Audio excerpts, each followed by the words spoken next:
How to speed up your iPhone. To get started, first of all go ahead and open up the Settings application on your phone.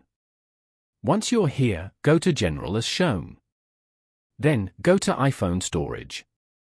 Here, scroll down to find the app you want to offload and tap on it. For example, GarageBand. Then, tap on Offload App. Tap on Offload App again to confirm. This will free up storage used by the app, but keep its documents and data. If you want to delete it instead, then tap on Delete App over here. Tap on Delete again to confirm. Deleting this app will also delete its data. After that, go back to the General page. Scroll down and tap on Background App Refresh. Tap on Background App Refresh at the top.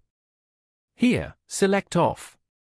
Now, go back to the Settings page and tap on Apps at the end. Scroll down to find Safari and tap on it.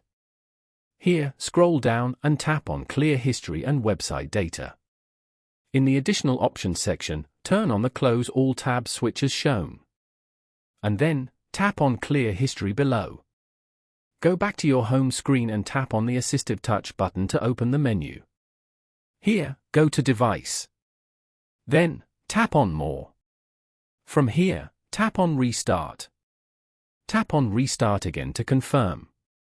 After starting, check if these changes will speed up your phone. Following these steps, you can easily speed up your iPhone.